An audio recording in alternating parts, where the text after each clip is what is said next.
Hello, my beautiful friends. Welcome to True Crime and Wine. If you're new here, hi, hello, welcome. I am Sherilyn, and I am so glad you found me. If you're not new here, welcome back. Thank you for joining me every single upload. I love and I appreciate the crap out of you. I feel like it's been like a year since I've seen you guys because I've been in this deep hole. And it hasn't been a week. I haven't missed an upload, but I feel like I have because I haven't really seen like the world in general. You're probably hearing Clout Baby screaming. She's in the phase right now where that's how she tells us she's excited or she's trying to talk about something. So it's just this like high-pitched scream and she's just enjoying life, which we have to encourage for her. So we just listen to it all the time. Perfect. Rest assured, she is doing great. That is the sound of a happy and healthy child. All right, we are going to get right into it today because I think if I think about it anymore, my brain will literally explode. Before we get started though, I have a quick message for you. When she moved back to her hometown, she had never expected to run into Jack. But when she sees him at the local dive bar, she finds herself drawn to him all over again. Want to know what happens next? Or maybe you want to know a whole lot more? Check out this sexy story and many more on Dipsea. What is Dipsea, you might be asking? Dipsea is an app full of short, sexy audio stories designed by women for women. You get to listen along while they bring scenarios to life with immersive soundscapes and characters. No matter what you're into, what your turn-ons are, you can find stories about that intriguing coworker who might have a little bit of a British accent. Okay, that wasn't sexy.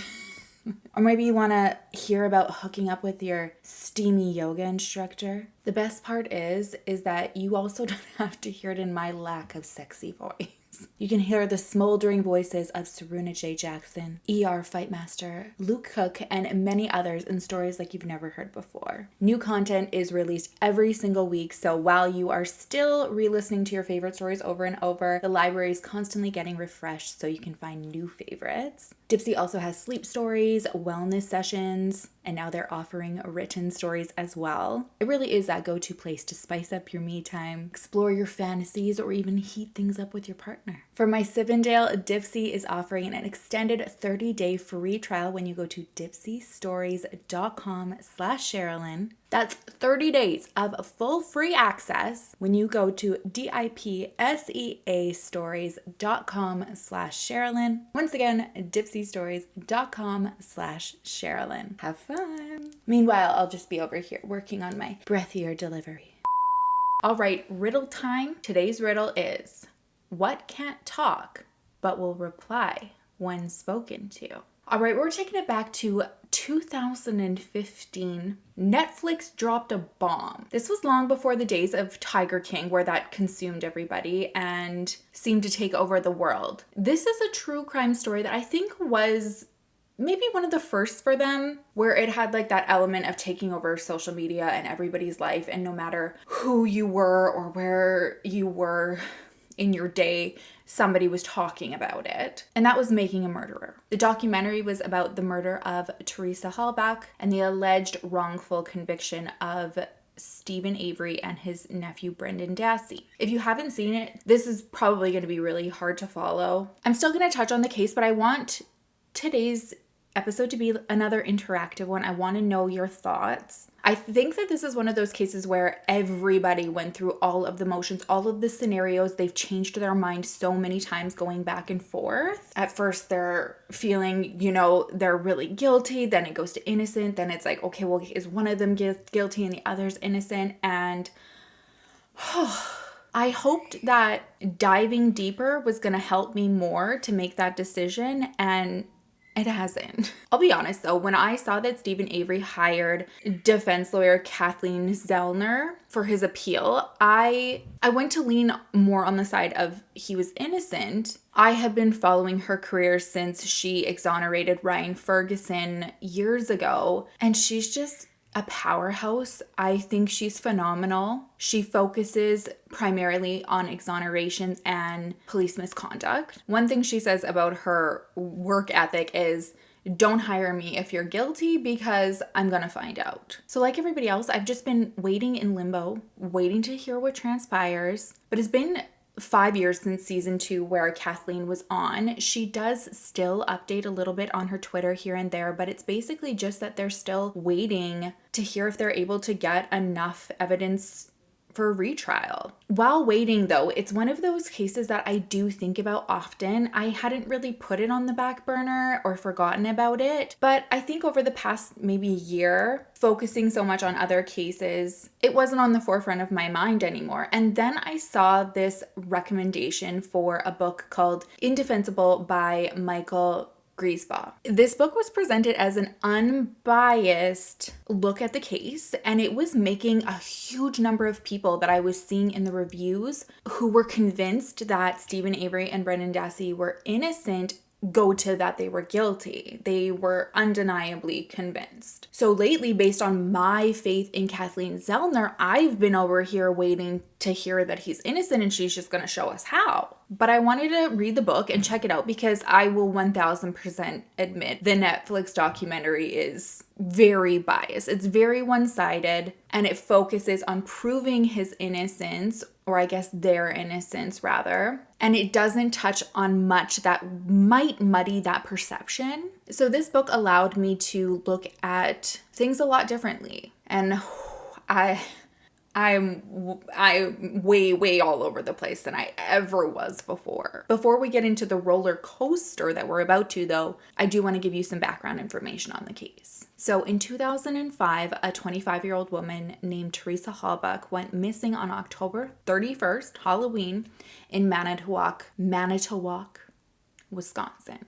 Teresa was a freelance photographer who had a part-time job at Auto Trader, and the last thing that she was known to be doing was taking photos for clients who wanted to post in Auto Trader. I wanted to share what I was able to learn about Teresa because I really do feel like she has been forgotten in a lot of discussion. The more I've been able to learn about her, the more I'm able to see what a light she was to this world and how sad it is that she's no longer here. Born on March 22nd, 1980 in Kaukauna, Teresa grew up on her family farm in Calumet County and loved helping her parents take care of the animals. Sadly, she lost her father, Richard, when she was only 8 years old, but grew up very close to her mom, Karen, her stepfather, Thomas, her 2 brothers, and 2 sisters. She even coached her little sister's volleyball team. She attended Hilbert High School where she ran track and had leading roles in the school production of The Music Man, Anything Goes, and Hello, Dolly. It was in high school that she fell for another student named Ryan. They dated for about 5 years, but eventually broke up and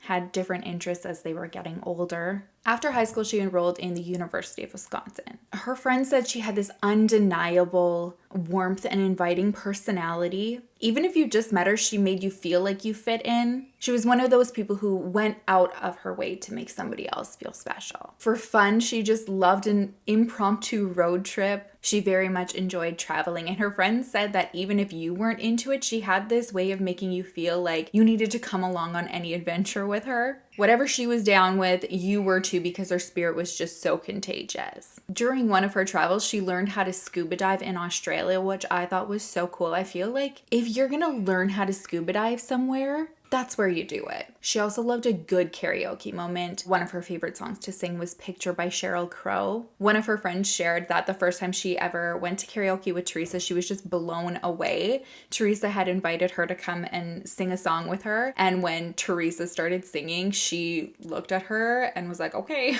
I'm gonna back off now because I'm gonna ruin this. And Teresa was like, no, sing, we're having fun. She also liked camping, anything really, I think, to do with outdoors. Her friends said some things they remember about her. She was always on her phone. She was one of those people who always misplaced her keys. She had an amazing sense of humor. She was kind, caring, independent, and liked wild cherry Pepsi. In 2002, she graduated university with honors, and she's the type of person who, when she and a classmate were waiting to go walk across the stage to get their diplomas, she noticed that she was panicking because her dress was stuck on the zipper of her gown and she couldn't get it undone, and she was gonna be walking across and be all tangled up, and Teresa saw her, but quickly ran over, got her all unstuck so she wasn't a hot mess walking across, and made sure that she looked like great for her big moment. After graduating, she started her photography career. She was working in Green Bay and working as a part-time photographer in a shopping mall. Then she started to transition into her own photography business. She started a company called Photography by Teresa, and she was doing great. She was booking weddings. She did a lot of family and children shoots, and she was in the process of expanding her portfolio.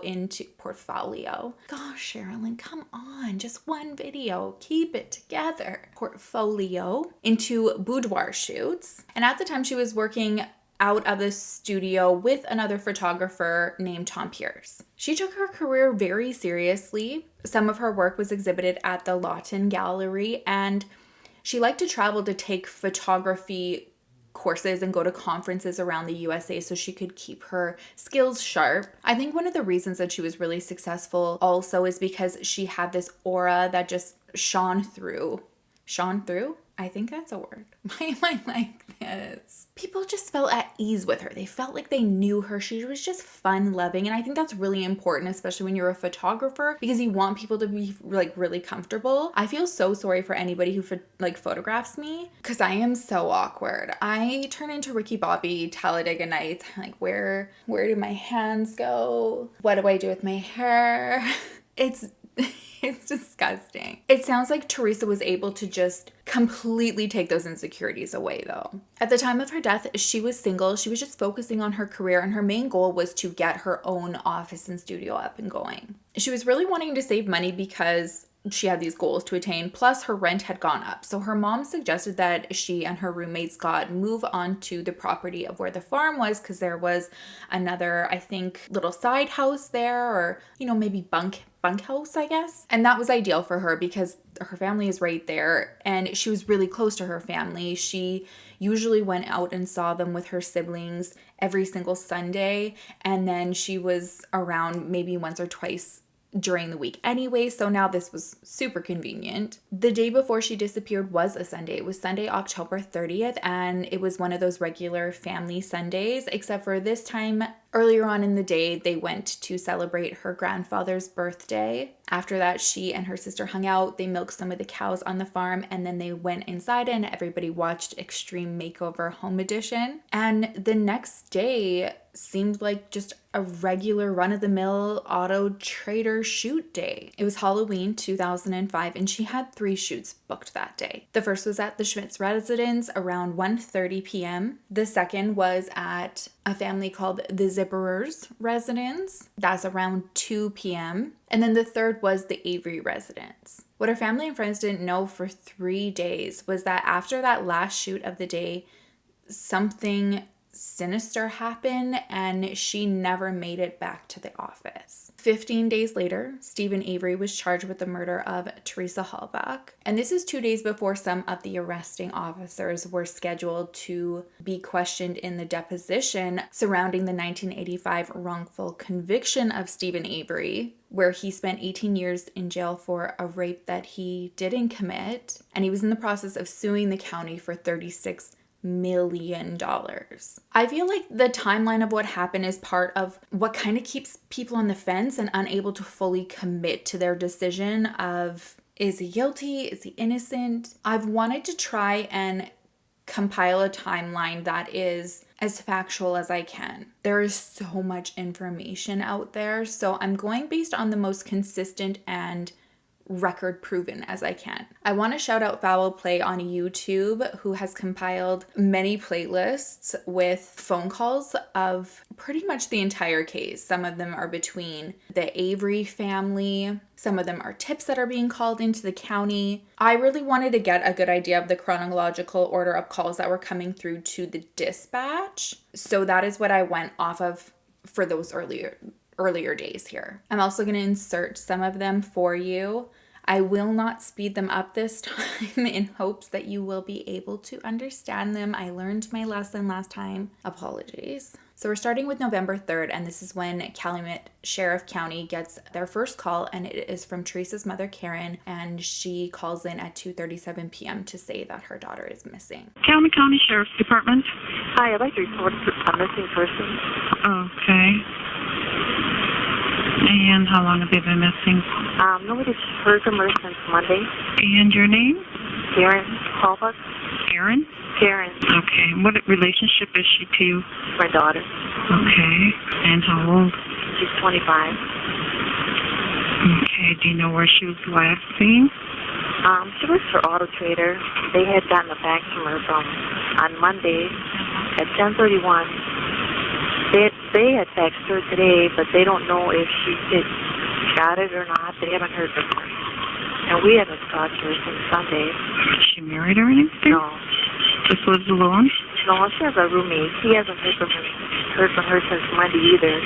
His name? Scott Bladorn. You said Auto Trader got a fax from her at 10:31 a.m.? Right. I think. It could have been p.m. They didn't say. I had called Auto Trader, too. I think it was Monday morning. Have you talked to Scott? My husband did. He said he hasn't seen her since Monday. He was getting worried, too. Where would have been the last place that we would have seen her on Monday? At home, I guess. He saw her at home. Does he have any idea, remember what she was wearing? He didn't ask her that. Okay. Okay. Does she have any medical conditions or anything? Anybody have any idea why she may not have returned home? Did they have an argument or anything? We don't know. She doesn't have any medical conditions that we know of. They'll want to go over there and talk to them, see once, if they had an argument or anything that she maybe took off because she wanted to. They're not boyfriend, girlfriend or anything. Oh, they're not? No, they're not. Okay. And last she was seen was at home. Do you know what she drives? She drives a RAV4 Toyota. It's a dark green color, kind of. We'll have to have somebody come over, see what we can do. Sure. Well, our officers are all out in the accident right now. Yeah. Are you going to be home all night? Yes. I will have somebody stop on over, see if we can get a little more information. On that first day, through talking with friends and family and co-workers, they were able to find out that Teresa had those 3 Auto Trader appointments on Monday. The last 2 appointments were with a B. Janda on Avery Road and George Zipperer in Two Rivers. First things officers do is head out to the Avery residence and the Zipperers. The Zipperers, it's really hard to say their last name. It's not just like zipper, it's Ers. Their timeline was a little bit foggy, but between talking with the Auto Trader staff and the Z family, investigators believed that that was the second stop, and then Teresa was heading to Avery Road from there. Sergeant Colburn, who we heard a lot about in the documentary and will be quite key in all of this as well. He spoke to Stephen that first day, and Stephen said that he did see Teresa on Monday afternoon. She took a photo of his sister's van for her. She wasn't there very long after that she left, and he said that he seemed very surprised and concerned that something had happened to her. Later on in that evening, Sergeant Colburn calls dispatch. It's 9:22 p.m. and he wants to check the license plate. He reads it off. He says SWH582. He wants to know if it's connected to Teresa. The dispatch says yes. He says okay for a 99 Toyota. She says yes, and he says okay, goodbye. This will become very important because it's been brought up that that first day he saw the vehicle and that he was looking at it and reading out the license plate as it was in front of him, yet the vehicle was not found for several days after. Manitoba County Sheriff's Department, this is Lynn. Lynn. Hi, Andy. Can you run Sam William Henry 582?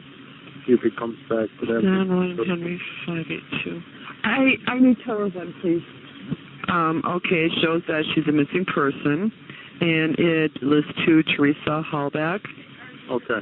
Okay, that's what you're looking for, Andy? 99 Toyota. Yep. Okay, thank you. You're so welcome. Bye-bye.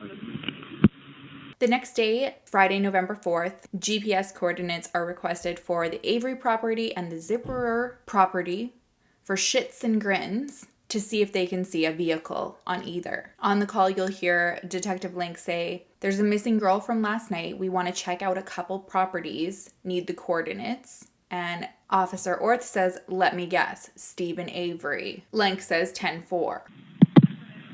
Lieutenant Link speaking. Hey, Jim, Jason Mark. Hey, Jason, how's it going today? Good. I need a favor. What's that? Can you guys do GPS coordinates of an area if I give you a couple of addresses? Sure. Okay, I need what I'm going to do is we had a missing, I don't know if you guys knew about it, we had a missing from Cal County last night. All right, we had that a briefing. And we want to they want to do a flyover on a couple pieces of property, but they need the GPS coordinates. Okay. Yes, one being Stephen Avery. 10-4.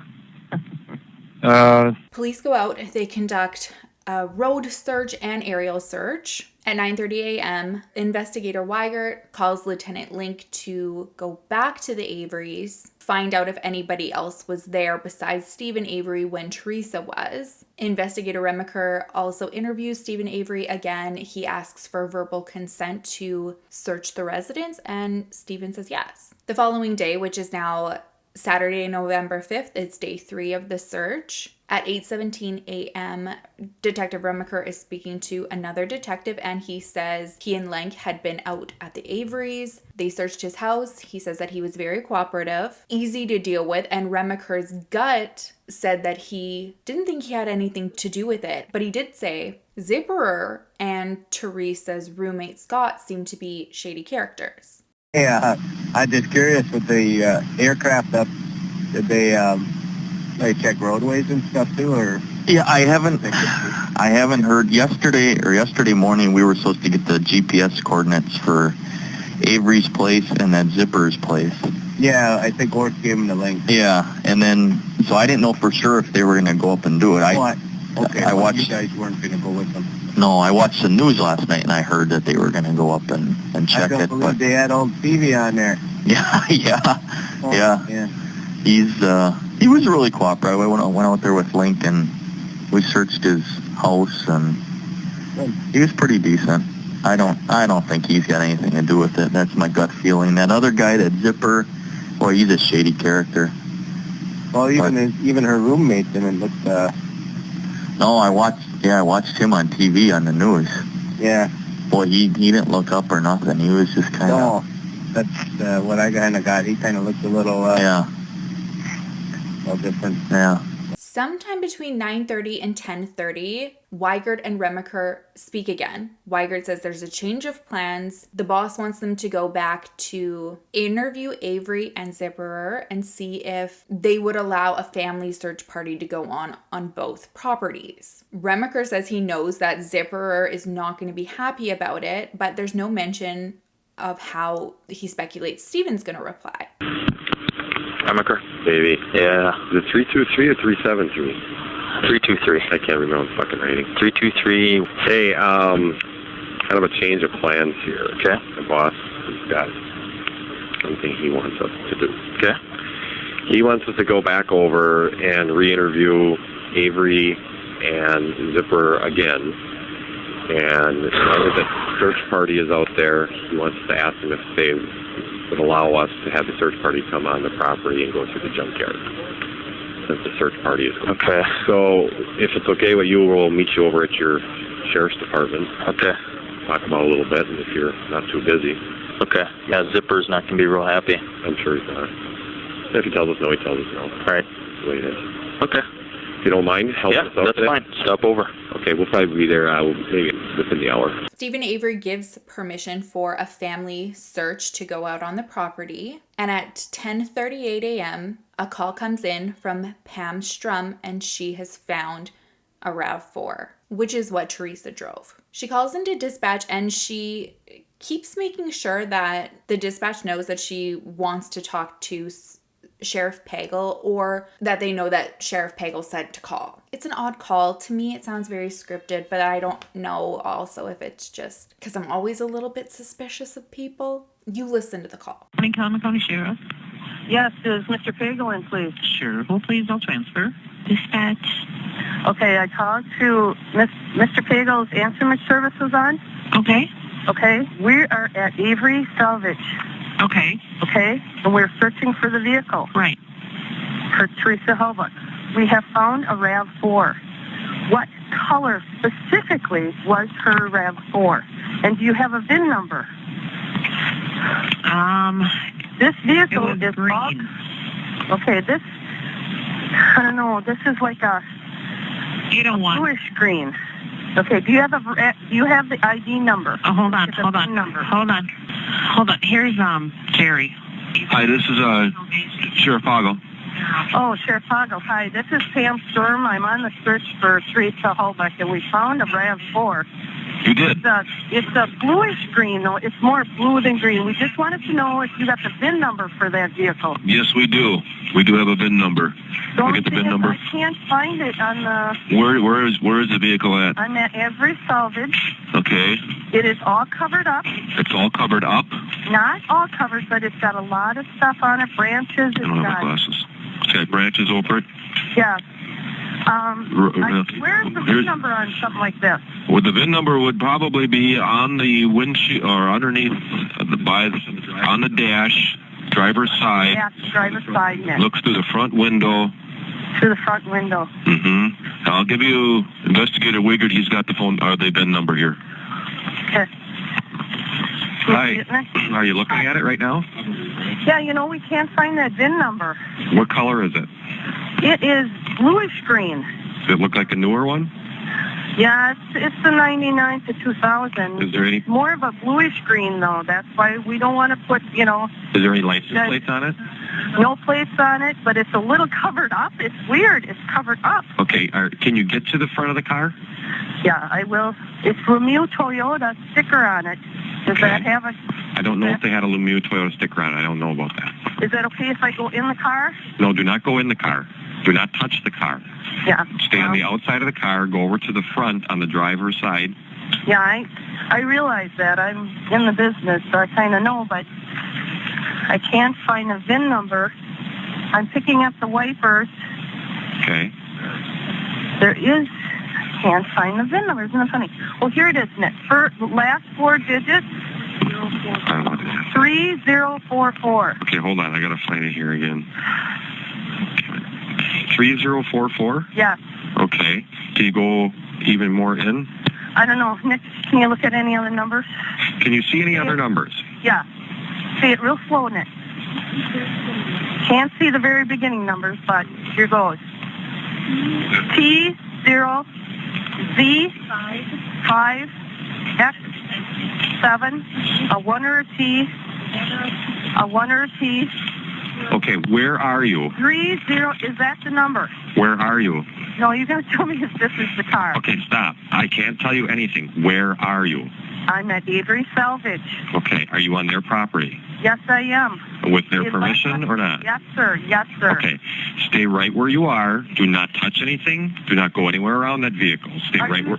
What's your phone number? Is this it? I don't know that. Okay. What's your phone number? What's your phone number, Nick? 920-941-0211. I'll call him on the way. This is long distance. You need to dial the entire number. Okay. Stay where you are. Do not touch the vehicle. Do not let anybody else touch the vehicle. Don't touch it. Don't touch it, Nick. And I will be calling you shortly, okay? Well, I hope you can get me, Okay, just stay where you are. I'll find you. Well, we asked this guy real nice to come in here, so I hope... If you have a problem, you dial 911.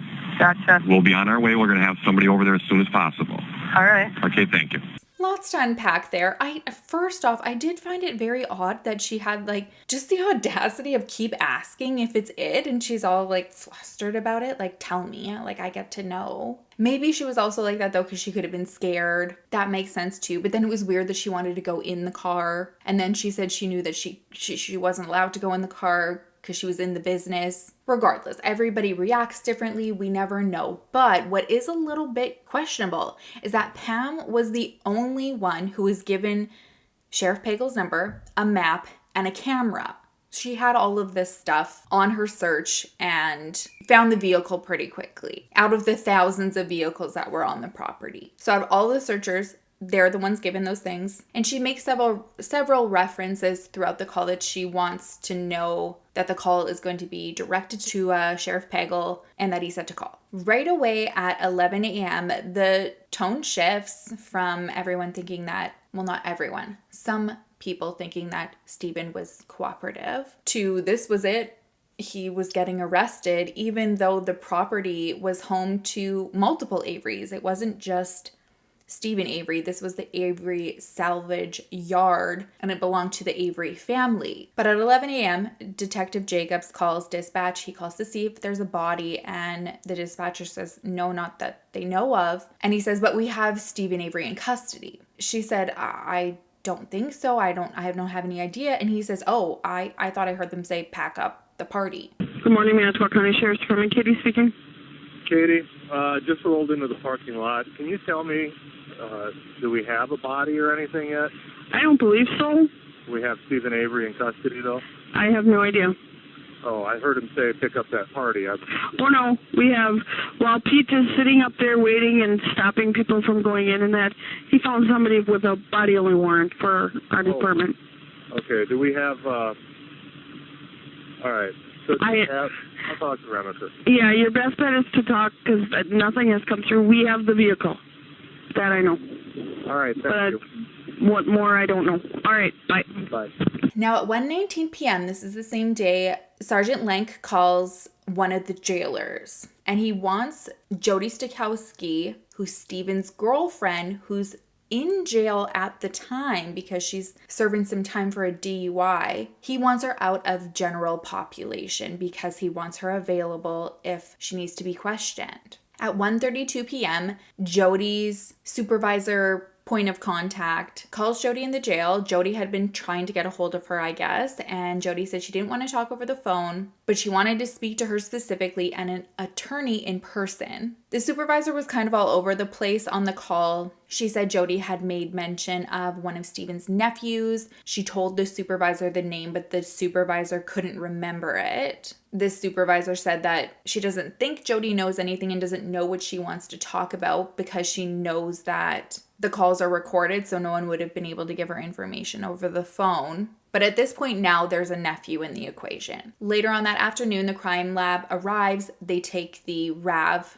for processing. The cadaver dog was brought to the vehicle before it left, and it alerted on the vehicle, but specifically in the back area, which is important for later on. At this point, it's decided that Calumet County Sheriff's Department is going to lead the investigation because Manitowoc County is involved in this $36 million lawsuit, and it could be a conflict of interest now that things are turning up at Stephen Avery's place. However, that didn't mean that Manitowoc County wasn't going to be involved. They were going to be acting as assist in the investigation if they needed. But keep in mind, 3 days had already gone on where they were on and off the property. So after this, another search of the property is conducted. When Jody does talk to investigators, she says that Stephen told her the previous night that his nephew Bobby was the last person to see Teresa. Bobby told investigators that on October 31st, somewhere between 2 and 2:30, he saw her SUV. He said he was at home, he was looking out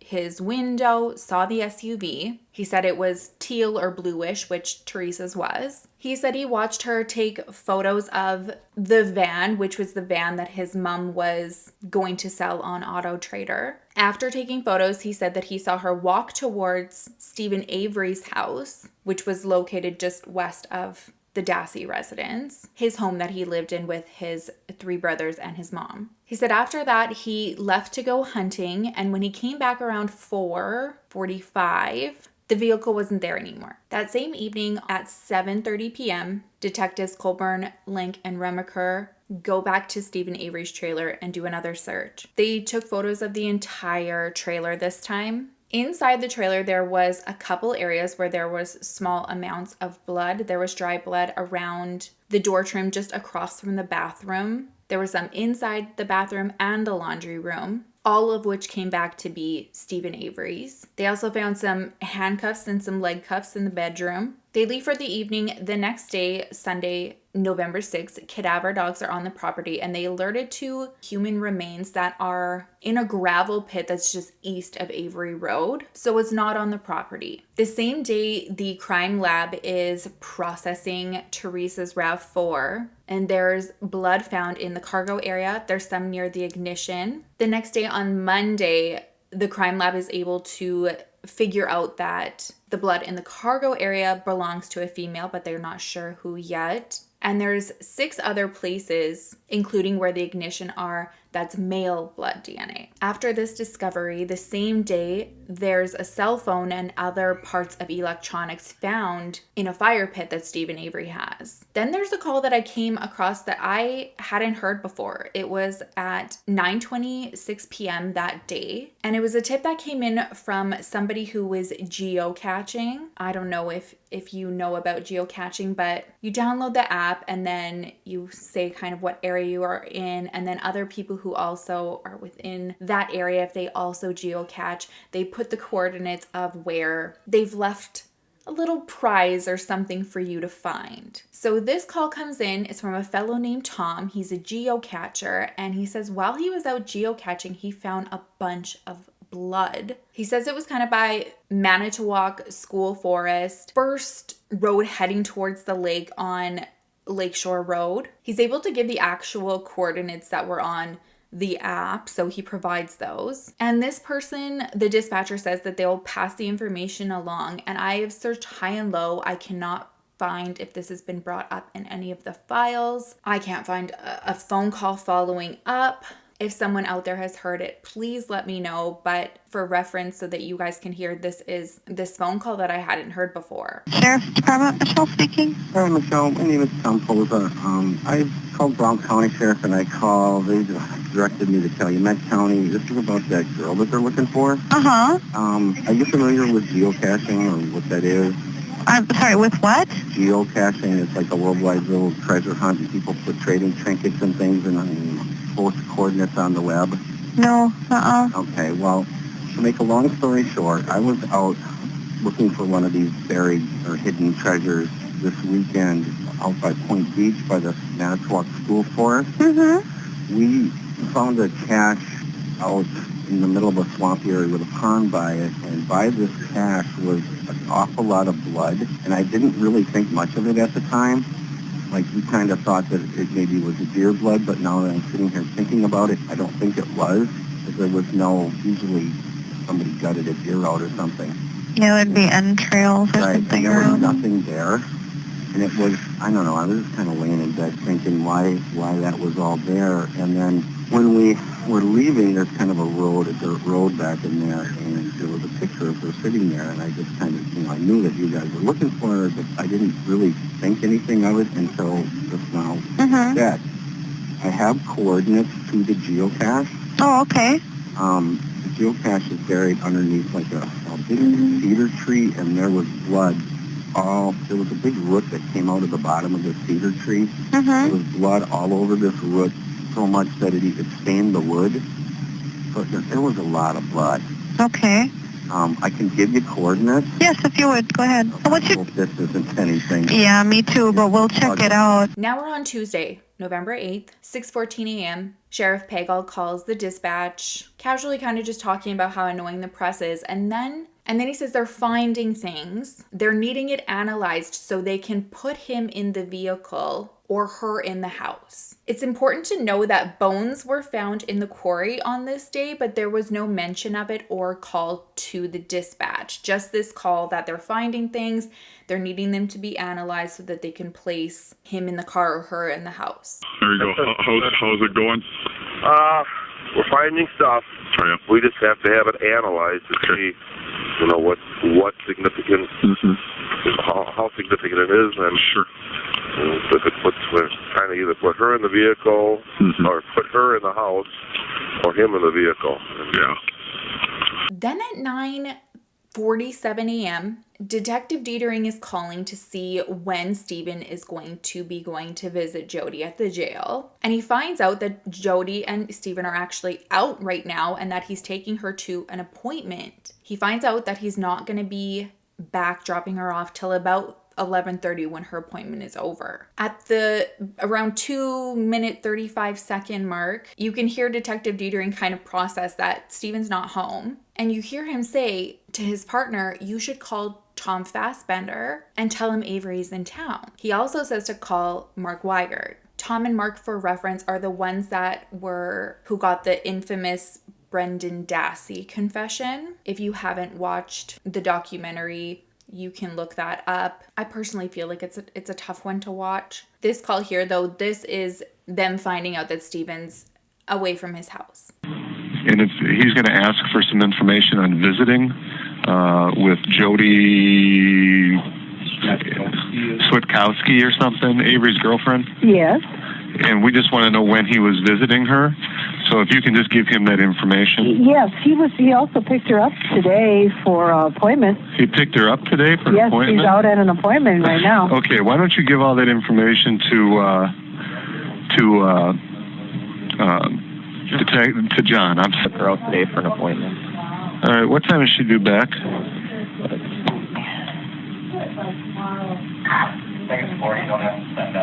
should call Tom and tell him that Avery's in town. I do. No, I don't. Call Mark.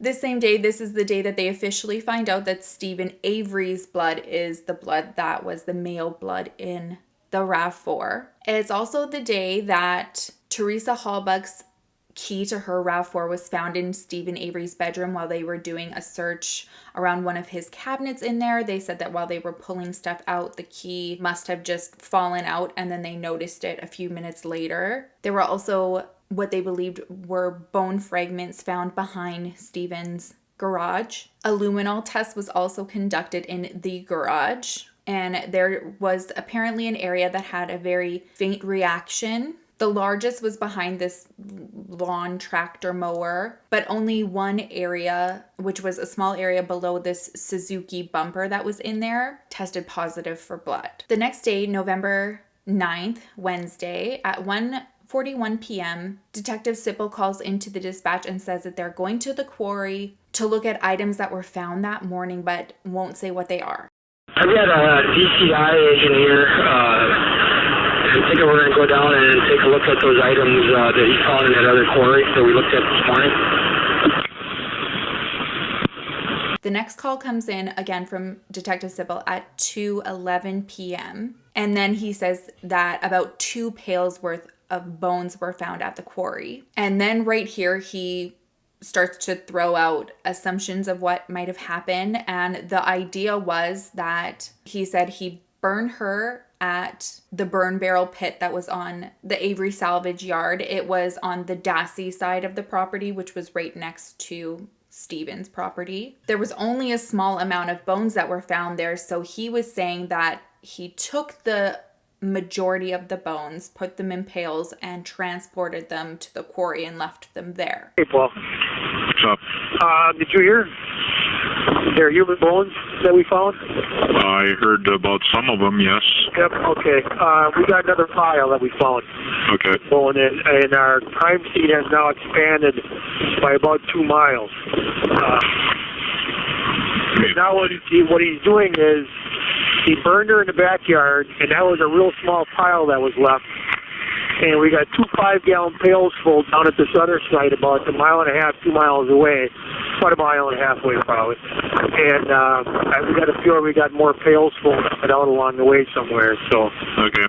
Now, the bones that were found in the burn pit, they're identified as human, but the whole thing doesn't sit very well with me because there was a decision made to not take any photos on the property. The coroner wasn't even notified that they were found. And what makes it, I don't know, just feel a little bit uncomfortable is that the day before this discovery, there was all this focus on Cuss Road, like where that quarry was. And there was a retired detective. He already retired, Detective Bushman. He comes out of retirement this day, goes to help in this search area. It turns out there was nothing. Goes back into retirement, and then it's this next day they find these bones, which is 5 days after the property had been continually searched. At this point now, Stephen is arrested for having firearms in his home because he had past convictions and wasn't allowed to have one. The next day, Thursday, November 10th, Sheriff Pagel says that the blood came back and it was Stephen Avery's. That hadn't happened though. Nobody had confirmed it. JP. Yeah. Got your case, huh? We got her. Cool. Man, oh man, we've been waiting for this all day. Cool. Uh-huh. So what, Brett just told me they found his blood, verified his blood in the car and also on the key, huh? Also on the key, the vehicle, he says he's never been in. Cool. Cool. Great. Yeah. Oh, this is fantastic news. Good. Hey. Oh, okay. It was the following day, Friday, November 11th, that the swabs they took from Avery's cheek on November 9th confirmed that the blood in the RAV was Stephen's. There was also a really disturbing comment that was posted on a tribute page for Teresa. At this point, Stephen was already in jail, but it said that it was from Stephen Avery, and it was awful. It was graphic and sick, and somebody called it in to get it removed. I'll edit the call of what it was, but I will insert it for you. Or who's maintaining the website? Oh, we know that there's a nasty remark on the guest book. We just erased it. Oh, okay. I just wanted to bring it to your attention in case you didn't know. Somebody called in here and said that they saw it and they didn't like it and they didn't know who to contact. And I said, I think I know. Yep, and that worked because we already contacted the web designer who's in California and he erased it for us. Okay, what was it? I daughter, I her and tied and I'm sorry, but I needed some. Oh, really? This day, there were also more bones that were found at the quarry. By Monday, November 14th, the medical examiner was able to take as much of the bones as possible and identify that there was possible bullet entries to the skull. After doing an x-ray, it looked like there were areas that were consistent with some lead from a bullet being left behind as well. And then this is important for when Brendan Dassey is interviewed. Once they've got all of this DNA that comes back and shows that the blood inside of the vehicle is Stephen Avery's, he's officially charged with Teresa's murder on Tuesday, November 15th. At this point, they don't have too much in terms of laying out what happened. Then comes Brendan Dassey's confession on February 25th, 2006. At this point, he had already been questioned a couple times. He had been questioned on November 6th when the other family members were, and then again on November 10th. But police went back in February after they spoke with his cousin Kayla. And Kayla had told her counselor back in January that when she saw Brendan in December, he was acting really out of sorts. And she said she was able to get out of him that he saw Teresa pinned up. She also told this counselor that she was scared for Brendan because she thought that her uncle had maybe asked him to get involved and help him move a body. She's officially interviewed on February 20th, and this time she says that Brendan said he helped their uncle bury a body and that he was concerned that blood would be able to come up through concrete. It's an odd statement though, given that none of this is really consistent with where the bones were found. Nothing was buried. This was involving burn pits and this quarry. So they interview Brendan on February 25th, and after a lot of coaxing, he ends up confessing to moving a body. He says he helped his uncle move a body, clean up, and then he says he saw body parts in a fire. It's kind of all the places that the detectives need explanations for, but it's not enough, so he's released. Then on March 1st, he's interviewed again, and this is the interview that he said he was involved in raping Teresa, stabbing her, watching his uncle shoot her, and he's arrested. At trial, Kayla recanted her statement. She said that she was confused, and their speculation was that she wanted to make sure Stephen stayed in jail because she really didn't like him. She found that he was very creepy. She actually hated him and told a lot of people that she hated him. And the idea was that she was providing information that would keep him locked up and didn't realize that it would also implicate Brendan, who she loved and wanted him released. A week later, Brendan's story changed again, and this time he hadn't been involved, but he had seen a body. He said that Stephen invited him over for a fire, and while he was standing there, he noticed toes in there. And when Stephen realizes that he noticed this, he told him not to tell anybody. He said that Stephen told him she was stabbed in the back of the RAV4. He hid the car, and he was planning on crushing it in the car crusher that they had on the property. Brendan's stories throughout all of this has always been so inconsistent. He definitely was always led to things that they needed explanations for. I know people struggle with, okay, well, why would somebody confess if they had nothing to do with it? And unless you're in that position, I really don't think that we can understand. Very well-educated, mentally strong people confess to things that they don't do every single day. So imagine being somebody of Brendan's capacity who definitely struggled. For reference, he was in special education classes. He was failing 3 of them, not due to his lack of trying. He was very passionate about attending school and doing well and wanted to. He just wasn't properly equipped. So when you add that in front of professionals in this room who are trained in questioning you and interrogating you, there's not much hope. Now, according to the final statement that Brendan gave that was able to fill in all of the pieces, he said that he got off his school bus around 3:45 p.m. He said there was mail for Stephen at his house, so he went and walked it over to his uncle's. When he got to the door, he said he heard a woman screaming, "Help me." He goes in, he finds his uncle in the bedroom. He is sexually assaulting Teresa. He says that she is restrained with cuffs and leg cuffs, which we know were found earlier in the early searches. I think it's important to mention that cuffs and leg restraints were also found at Barb's. Both Barb and Stephen admitted to purchasing them at the same time when they were just out and about and happened to do some errands at an adult store, as one does. And this was on October 9th. And so these cuffs had been this point of focus because Teresa had gone out to the Avery property on October 10th to do a shoot. So there's some people who believed that he purchased this to carry out this plan a lot earlier than the 31st. Allegedly, Stephen's set is the set that you can just unlock yourself with. Barb's were the heavy duty ones. You wouldn't be able to get out of them unless you had a key. For the record though, neither sets had Teresa's DNA. And from Brendan's version of her being restrained, it's changed from her being chained up, tied with rope, the handcuffs. So he walks in and ultimately it's been left at her being restrained with the cuffs. And his uncle says for him to also assault her. He says he does, and then they watch TV for about 10 minutes, go back. Stephen tells Brendan to stab her and cut her throat, which he says he does. Then they move her to the garage where Stephen allegedly shoots her 10 times with a rifle. The problem for me is that there's no evidence that she was ever in that room. No blood, no fluid, no hair, no DNA, nothing. Brendan also mentioned that there was a point where he took the knife and he cut some of her hair off with it, and just none of this has been found. His confession goes on to say that after she was shot in the garage, they took her to the fire pit, Stephen's fire pit, which was an open fire pit, even though the Dasseys had this concealed burn barrel that would get hot enough to burn a body.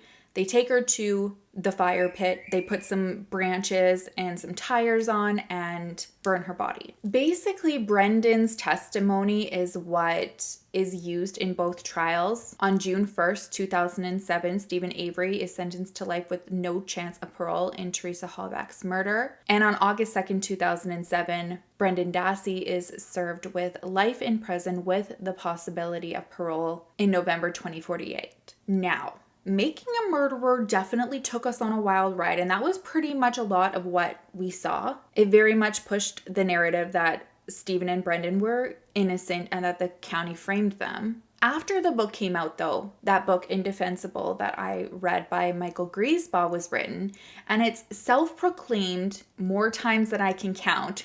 It was mentioned in the book very frequently that it was the most unbiased telling version of the case. However, it is important to know that he is someone who is still a prosecutor in Manitowoc County. He serves on the advisory board at Wisconsin Innocence Project. He was actually a part of Stevens' exoneration in 2003. So when Stevens sued the county for $36 million, it became a conflict of interest that he had been involved, and a special prosecutor was assigned to come in. I did struggle a little bit reading the book because he does very much have a personal connection, therefore making him biased, particularly when it came to Sergeant Lank and Colburn. He calls them heroes often. He clearly has an emotional connection to them, and he really struggled, he said, watching this documentary tarnish their reputation. Also, Prosecutor Kratz,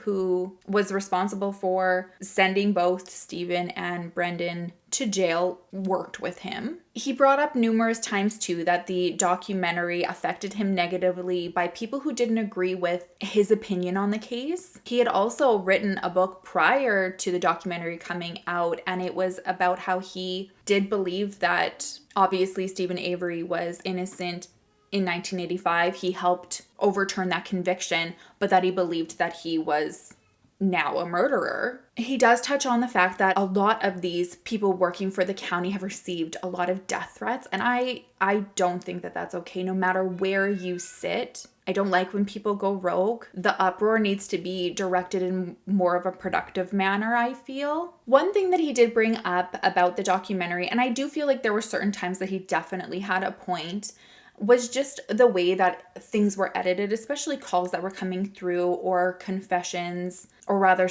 questioning and conversations during the trial that made his fellow county comrades look bad. He would say that the show was edited to make them look poorly, and I don't completely disagree with that. For instance, the call that Colburn had made asking about the license plate. He says in the documentary it was spliced, and it was. That's true. In the documentary, it has Stephen's defense lawyer asking him on the stand if he can understand how reading the license plate would make somebody think that he was looking at the vehicle reading it out, and he says yes. The actual transcript of that question in court is Stephen's defense asking Colburn if he understands how reading the plate would make it look like that. And then Kenneth Kratz, the prosecutor, interjects and asks the judge for it to be rephrased. And so the defense rephrased it saying, does this call sound like hundreds of other license plate checks that you've done before? And he says yes. His explanation is that he was just calling to confirm that he had written it down correctly, so if he were to come across it, he would know what it was. And that's fair. But when he had called, he wasn't on duty anymore. It's also worth noting that this is also believed to be the day that a witness ran into Colburn at a convenience store. He told him he had seen an abandoned RAV4 that looked like Teresa's, and it was over by the East Twin River Dam. So the speculation is, okay, did he get this information, go over, call to see if it was the vehicle with the plates, but then didn't do anything about it? And this person who spoke to him was never followed up with. That being said, I don't think that he put the vehicle on the property. It would have been really hard with the amount of people that were living on the property. Also, how would he have known that someone was going to find blood to be able to plant it and strengthen the case? Also, how would he have known that this person was going to put the key in the Avery bedroom and then he was going to find it later? You know, I believe whoever's the one who moved the vehicle is the one who put the key in the bedroom, whether that was investigators, which I think would have been very hard to do, whether I think it was family member or Stephen. Like I said, Colburn and Lank were the ones who found the key in the bedroom. That day, they said that they went looking at the cabinet to see if they could find anything suspicious within like the paperwork that was in there. And they were really kind of manhandling and roughing this cabinet about. There were some office materials, some binders, some papers that fell out. They kind of went through it, deciding which they were going to keep for evidence and which they were just going to put back. And I guess there was so much that Detective Lank had gone out, made a call to the dispatch that they needed a box of sorts just to put all this stuff in. He came back 2 minutes later, and then when he was standing in the doorway, he looks and he says, there's a key there that wasn't there before. Like I said, whoever put the key there would have had to been involved in like all of the way that those pieces went. Moving the vehicle, the blood being in there, whether it was Stephen or somebody framing Stephen, then taking the key and planting it. So if the blood wasn't there because of Stephen himself, the assumption was that it was planted. And in the documentary, this was like a big thing behind the scenes. There was this vial of his blood that was taken from his past conviction, and it shows his whole defense team kind of freaking out because there's this hole on the top of the vial. So it's insinuating that a syringe of sorts was used to draw out the blood and then plant and wipe it in certain areas of the vehicle. However, the hole really isn't that big of a deal because there should be a hole there if you're properly inserting a sample. And if the police had taken this sample, the blood in the car would show signs of EDTA, which is a preservative that is used to keep the blood sample from evaporating. At the trial, there was an expert who testified that EDTA was not identified. Therefore, that tosses out the planting theory because the blood that was in the vehicle would have needed to be from a wound that was actively bleeding. So how could that happen if it wasn't Stephen? One theory is that on November 3rd, Stephen admitted to reopening up a cut that he had already had on his hand. He was moving something at Barb's trailer. It opened up. Detective Colburn had actually spoken to him earlier on in the day, and he did not see an active cut or injury. So this happened later on in the evening, and that same evening, he told his family that he needed to go and get some stuff at Menards. He asked his brother Chuck and his nephews Blaine and Bobby if they wanted to go. And allegedly, Bobby was on edge and a little bit uncomfortable because he knew that the police had just been there, and he said that he couldn't come because he had some stuff to do. So the other three decide they're going to go, but Stephen quickly says he wants to run to his house and get some tape that he can put over this actively bleeding wound. It makes me laugh because I feel like my dad would do something like that, just toss some tape on it. By the way, just a side note, everybody give a little hi to my dad in the comments. He watches every single video I make. He reads all of your comments. He's just precious. And yeah, I'm sure he'd love to get some highs from you. Anyway, so Stephen says as he's getting this tape on, he's bleeding and there's some drops of blood that he notices in the bathroom, but he's like, I'm going to deal with it later. Chuck's outside waiting for me. I gotta go. When he got back, he said it was around 10:30 and he didn't even really think about the blood. He just went straight into his bedroom and went to sleep. Then in the morning when he went to go have a shower, he's like, oh, where's the blood? He realizes and thinks that the majority of it looks like it's been wiped away, but doesn't remember doing it. So the assumption is that maybe somebody who didn't go along on the trip knew about this cut, collected some blood, and placed it in the car. There would have been about a 3-hour window from when they were gone. And then the old dam off 147 where her car was seen by multiple witnesses, it was only about a 1 to 2 minute drive from the Avery property. I'm gonna be real. The blood on the ignition, it always just didn't sit well with me. When I've thought that he was guilty, I'm like, the blood looks weird. It looks like it was just kind of like applied there, like just tossed there. It's not like drops, you know, like if you were actively bleeding. I don't know. It's just weird. I've also felt really weird about the bullet that was found in the garage.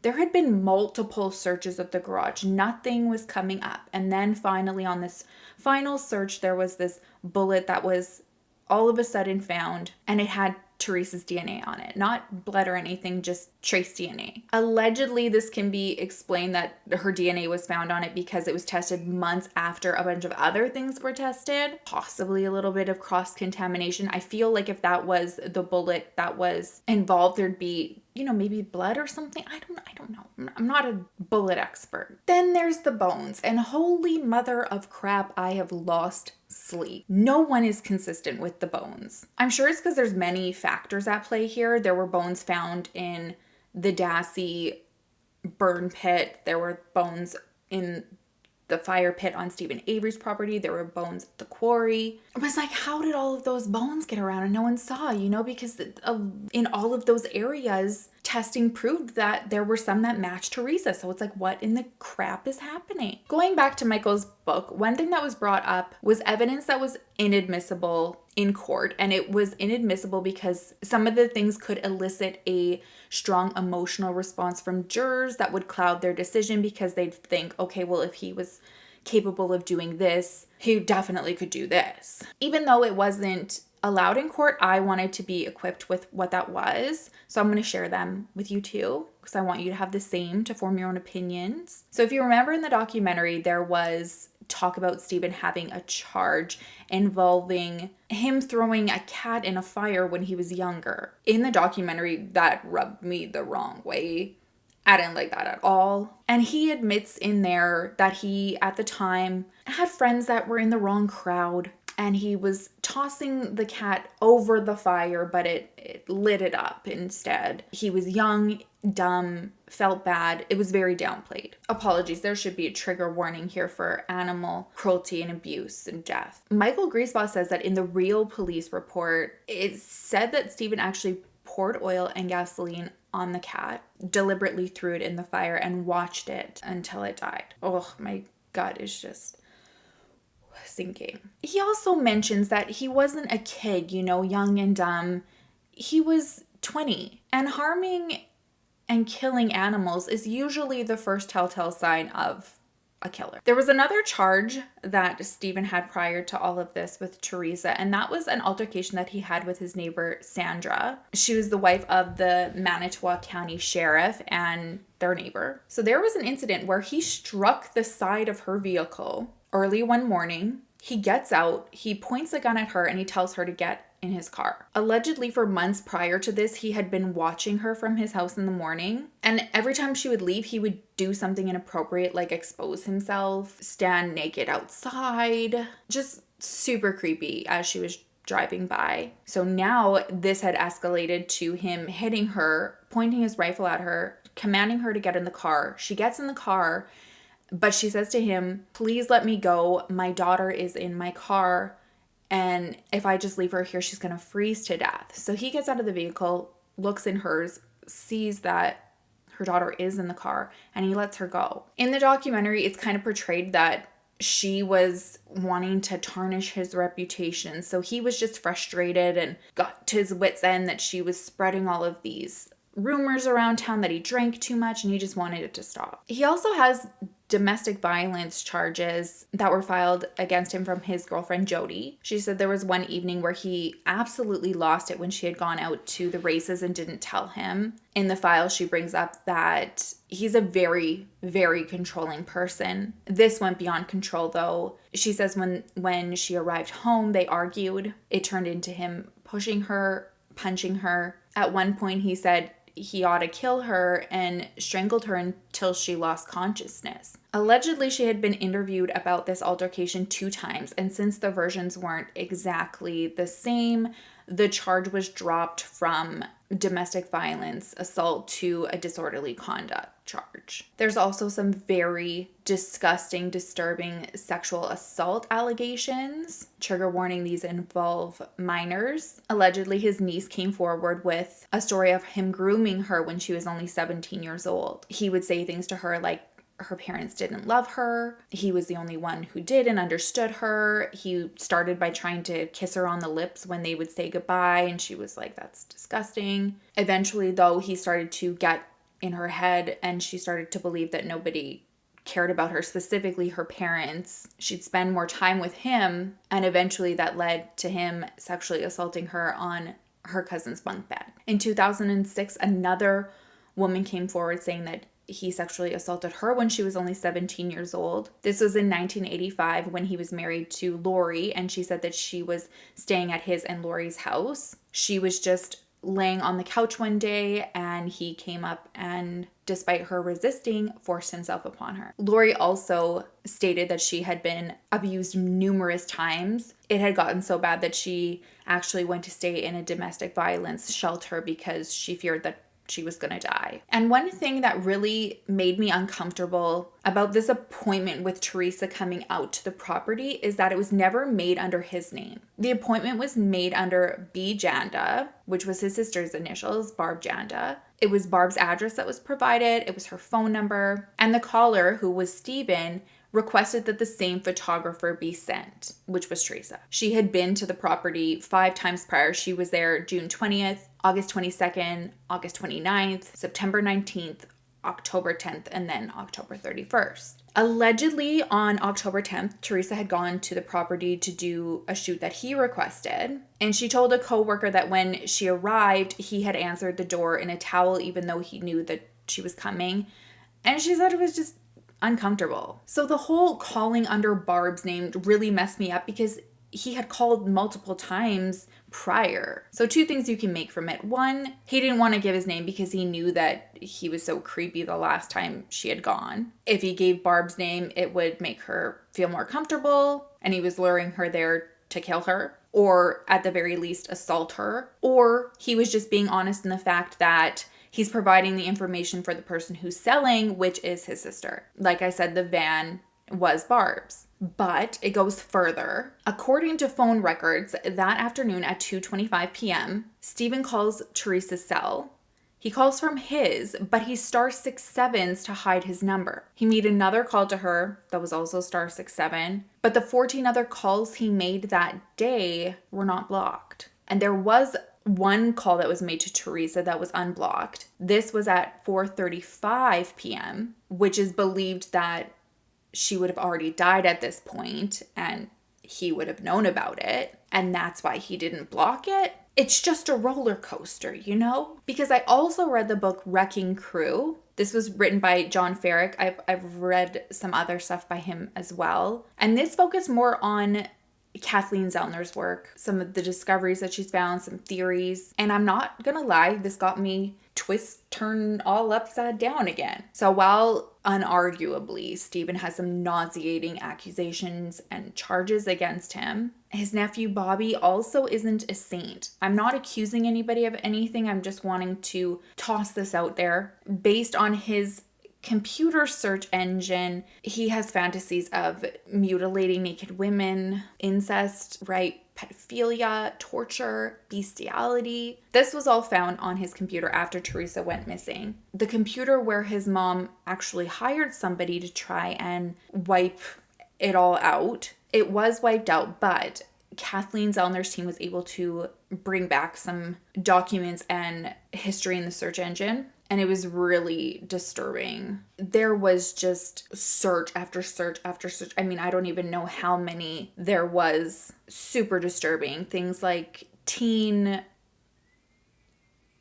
11-year-old engaging in things I can't say at all on YouTube. Cute child undressed. There was over 50 types of searches with like different ways of saying that, as well as horse stuff. Also, horrific car crashes, drowned girls, deceased girls, rotten girls. These were words in the search engine. Her team was also able to uncover a picture of Teresa, and they found out that on the night of the 31st, when he had gone hunting, he brought home a deer carcass that he found on the side of the road. He said he strung it up in his mom's garage, cut it apart, and so some of the speculation is maybe he was masking blood evidence. I don't know. None was found. Although Teresa's bones did turn up in the burned barrel on Bobby's yard, and they were included in a mixture of animal bones. One of the times that Bobby was interviewed, he had said that he burned the skull of this deer that he found because the butcher wouldn't take that kind of stuff. I guess they don't take heads. I don't know. Not a hunter. It's so hard because I feel like, you know, there are so many people that would have to be involved in, you know, a cover-up or planting something to send somebody to jail. But there's this thing that I go back in where it's almost like, was there a combination of both? Really, you would only just need a few key people to misdirect searches, which was being done. There were delays in call times, like the medical examiner not coming, crime scene photos not being taken, some of the search people not able to go on certain areas at the quarry. You'd also have to not follow up with witnesses that could contradict the narrative, which people who have tried to provide information to the detectives said has happened. There's several affidavits from witnesses who said that they saw Teresa's vehicle but were never contacted. I'll read a little bit of some of them.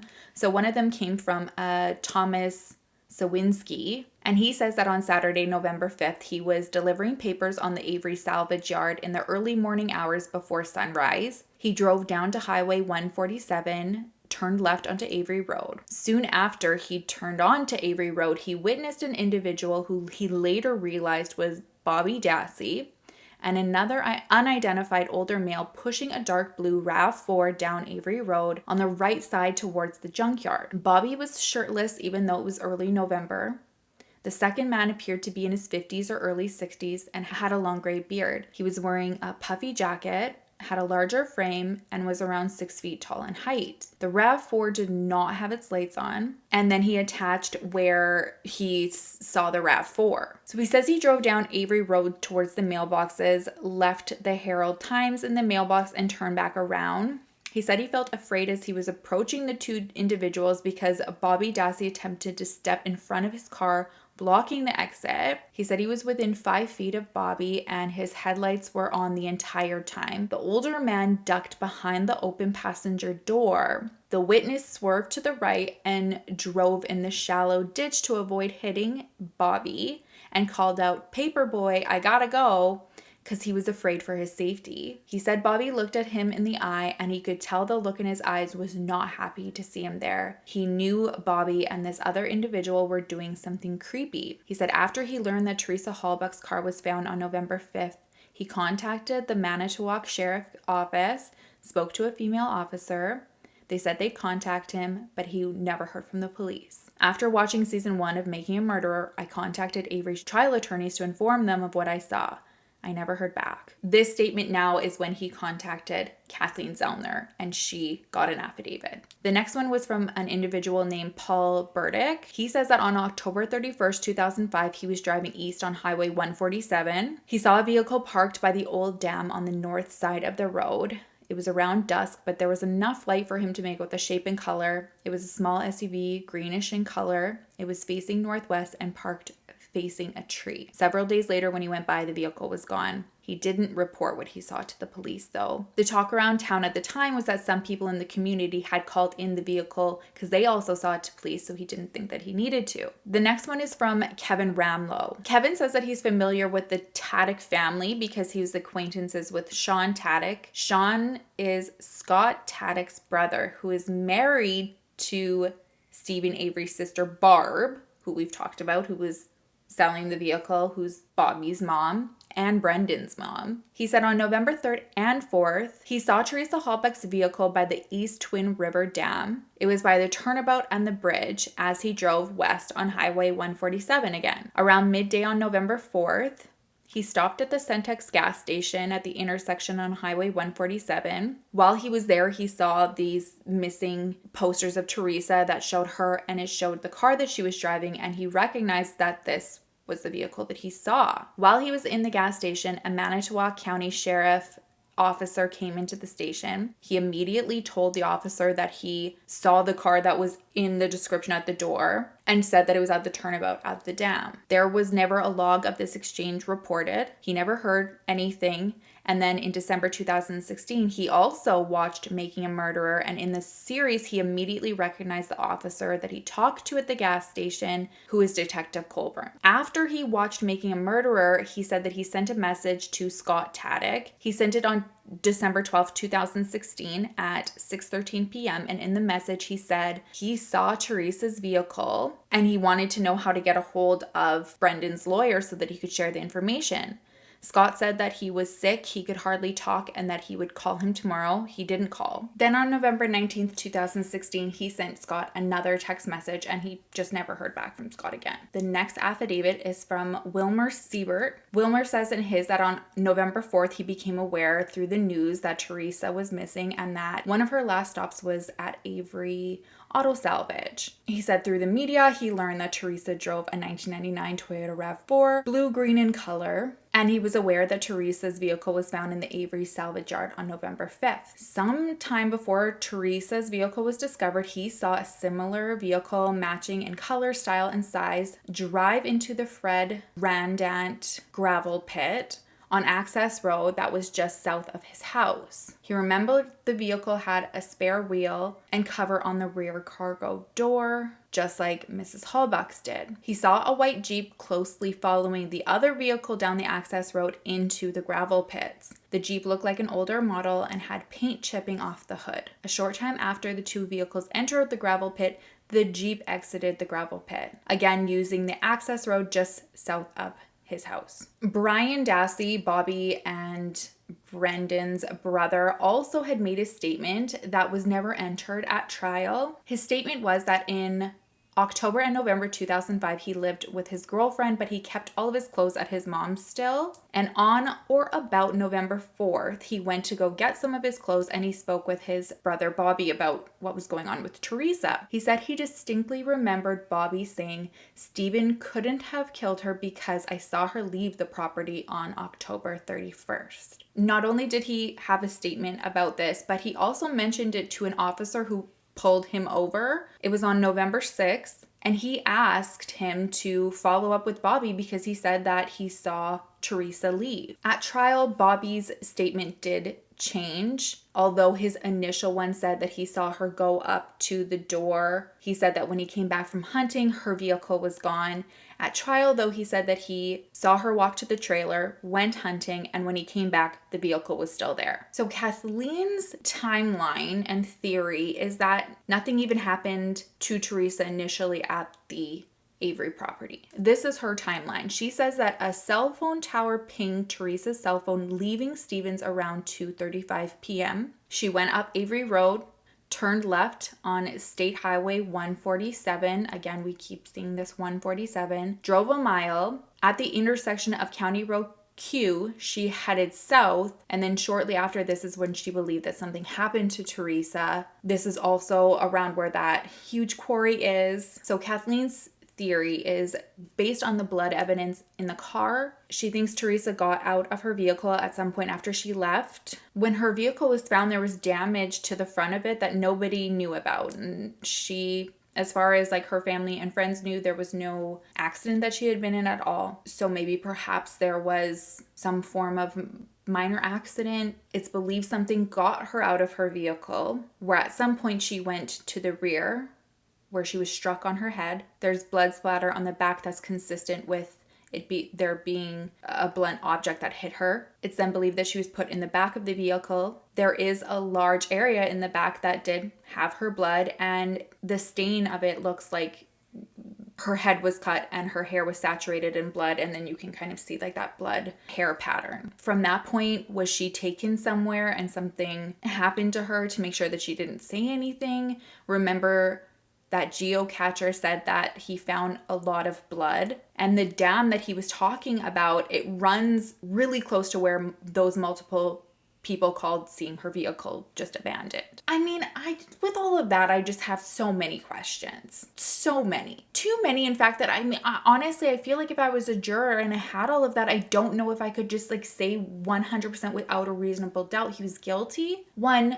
that bothers me. How is there no trace of blood in his house? Like zero. If her stomach was cut, throat was slit, she was stabbed on the bed, then transported to the garage where she was shot 10 times. Every ounce of blood was cleaned up, like all of it. Yet he left 3 spots of his own blood. I don't know. And you'd think if someone was shot in the garage with a shotgun, there'd be something. I mean, when you look at the garage, I mean, it's a little bit of a cluster F. There's stuff everywhere. I feel like there would be some blood, tissue, splatter, something left behind. And all there was just this bullet fragment with a little bit of DNA that was tested after a bunch of other things were tested. I don't know.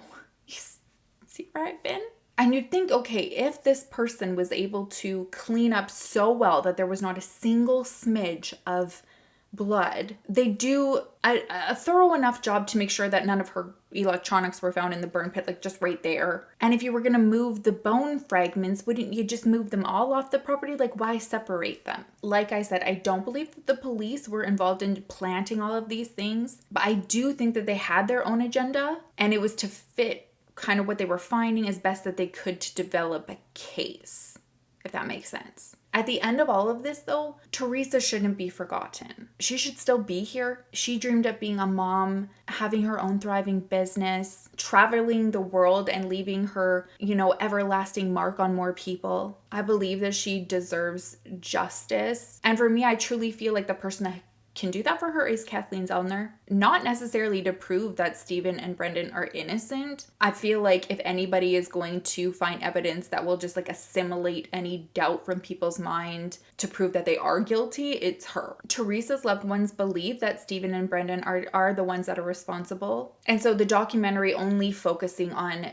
debunking that, it really hurt them. At the end of the day, I would just love for them to have all of the answers that they need so that there's no room for anybody to cast doubt or ask questions. I really want to know your thoughts. I want to know where, you were initially when you first heard about the case and watched the documentary, if you did, and where you are today, because I feel like so many people changed like that. All right, I need to give my brain a rest. I've been through all the emotions and theories and frustrations. It's been a long week. If you haven't already, please don't forget to like and subscribe. It means the world to me. I love and I appreciate you so much. The answer to today's riddle is, what can't talk but will reply when spoken to? And the answer is an echo, you smarty pants. I know there's going to be a lot of you. All right, I'll see you in the next video. I will miss you terribly. Until then, make sure to love each other, love yourself, and I will see you soon.